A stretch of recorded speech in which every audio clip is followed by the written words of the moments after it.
మనం ఎప్పుడూ మన స్ట్రెంగ్త్స్ తో పాటు మన లిమిటేషన్స్ కూడా గుర్తించాలి, గుర్తు పెట్టుకోవాలి. నేను సర్వాంతర్యామి, నేను అన్నీ చేయగలుగుతానని ఓవర్ కాన్ఫిడెన్స్ తో ఎప్పుడూ ఉండకండి. మీ లిమిటేషన్స్ పై మీకు ఒక ఐడియా ఉంటే మీరు దాన్ని బట్టి మీరు చేయాల్సిన పనులు ఎలా చేయాలి అని ప్లాన్ చేసుకుని వాటిని అమలు చేస్తారు. ఇలా చేస్తే అనుకున్నది జరగలేదని తర్వాత డిసప్పాయింట్ అవ్వరు కదా.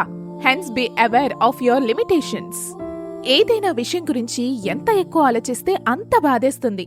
అలా అని చెప్పి దాన్ని మర్చిపోలేం కదా. నిజమే, కానీ మీరు దాని గురించి ఆలోచించడం వల్ల జరిగింది మారదు. మీరు ఆలోచించడం వల్ల మీరైనా దాన్ని మార్చొచ్చంటే ఎంతసేపైనా ఆలోచించండి.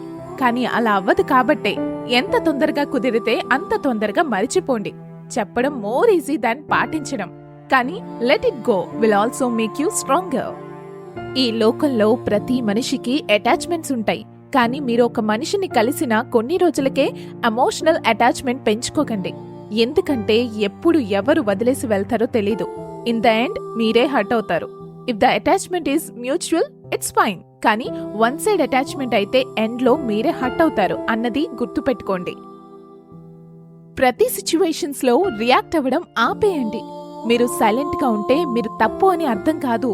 మీరు రియాక్ట్ అయితే మీరు రైట్ అని కూడా అర్థం కాదు. కొన్ని సిచ్యువేషన్స్ ప్రకారం రియాక్ట్ అవ్వాలి. ఎప్పుడైనా రియాక్ట్ అయ్యే ముందు మీ రియాక్షన్ వల్ల ఆ సిచ్యువేషన్ లో ఏదైనా మార్పు వస్తుంది అంటేనే అవ్వండి. లేదా దానివల్ల ఎదుటివారి ఒపీనియన్ మారుతుందంటే అవ్వాలి. ప్రతి చిన్నదానికి రియాక్ట్ అయ్యి మీ ఎనర్జీని వేస్ట్ చేసుకోకండి. ఎవరైనా మన గురించి చిన్నగా కేర్ తీసుకున్నా కూడా మనం చాలా హ్యాపీగా ఫీల్ అవుతాం కదా. మరి మీ మీద మీరు కేర్ ఎందుకు తీసుకోరు? సెల్ఫ్ కేర్ ఈజ్ ఇంపార్టెంట్ అని ఎందుకు మర్చిపోతారు? పక్కనోడు కేర్ తీసుకుంటేనే హ్యాపీగా ఫీల్ అయితే మీ మీద మీరు కేర్ తీసుకుంటే ఇంకెంత హ్యాపీగా ఫీల్ అవుతారో ఒక్కసారి ఆలోచించండి. ఇప్పటి వరకు మీ లైఫ్ మొత్తం ఒక్కసారి రివైండ్ చేసుకోండి. మీకు హ్యాపీగా ఉన్న చాలా మూమెంట్స్ ఉంటాయి. అలాగే బాధపడిన సిచ్యువేషన్స్ కూడా ఉండే ఉంటాయి. చాలా ప్రాబ్లమ్స్ కూడా ఫేస్ చేసే ఉంటారు. అవన్నీ అధిగమించి ఇక్కడికి వచ్చారు. సో ఇవాళ ఒక 5 సెకండ్స్ టైం తీసుకొని be proud of yourself. ఇంకా లైఫ్లో వచ్చే ప్రతి సిచ్యువేషన్ని ఫేస్ చేయడానికి ధైర్యంగా ఉండండి. లైఫ్లో కొన్ని చాప్టర్స్ స్కిప్ చేస్తే బాగుండు అనిపిస్తుంది కదా. బట్ ప్రతి సిచ్యువేషన్ ఫేస్ చేస్తేనే కదా అది మళ్ళీ జరిగితే తట్టుకునే శక్తి వస్తుంది. అది ఫేస్ చేస్తేనే కదా మీరు ఇంకా స్ట్రాంగ్ అయ్యేది. లైఫ్ చాలా టఫ్ గా ఉండొచ్చు. అది ధైర్యంగా ఫేస్ చేయండి. Don't avoid or try to skip it. Loneliness అనగానే ఒక నెగటివ్ పర్స్పెక్టివ్ లో ఆలోచించేస్తూ ఉంటాం. కానీ ఒంటరిగా ఉన్నప్పుడు మీరు మీ టైం ని ఎంజాయ్ చేస్తే you will love your self and learn to take care of your self. ఇవి రెండు మీ మెంటల్ హెల్త్ కి చాలా ఇంపార్టెంట్. సో ఒంటరిగా ఉన్నాను అని ఫీల్ అవ్వకుండా మీ అలౌన్ టైం ని ఎంజాయ్ చేయడానికి ప్రయత్నించండి. మీరిక్కడి వరకు వచ్చారంటే మోస్ట్లీ మీ పేరెంట్స్ సపోర్ట్ అండ్ మీ హార్డ్ వర్క్ వల్లే సాధ్యమైంది. So take this moment and thank your parents. మీ హార్డ్ వర్క్ ని సెలబ్రేట్ చేసుకోండి.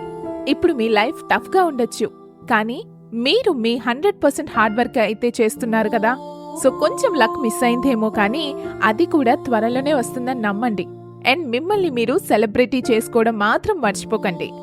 The power of telling no. చాలా మంది నో చెప్పడానికి తడపడుతూ ఉంటారు, కానీ చెప్పడం నేర్చుకోండి.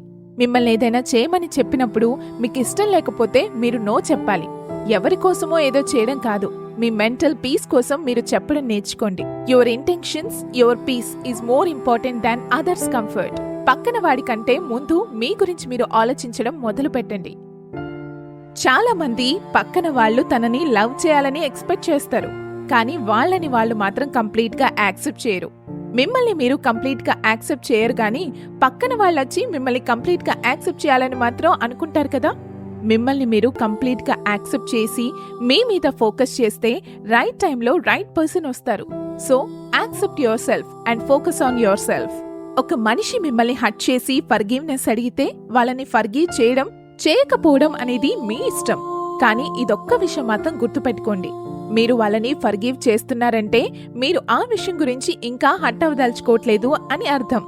మీరు వాళ్ళని ఫర్గివ్ చెయ్యట్లేదు అని అనుకుంటుంటే ఇంకా మీరు ఆ విషయం వల్ల హర్ట్ అవుతున్నారని అర్థం. మిమ్మల్ని బాధ పెట్టే విషయం మీరు ఎంత తొందరగా మర్చిపోతే అది మీకే మంచిది కదా. So forgive them for your self to free you from the hurt. లైఫ్లో ఎప్పుడైనా హ్యాపీగా ఉంటే భయం వేస్తూ ఉంటుంది, ఎందుకంటే నథింగ్ ఈజ్ పర్మనెంట్ కాబట్టి. లైఫ్లో ఎన్నో ఫేస్ చేసి వాటిని అధిగమించితే మీకు ఆ హ్యాపీనెస్ వచ్చి ఉంటుంది కదా.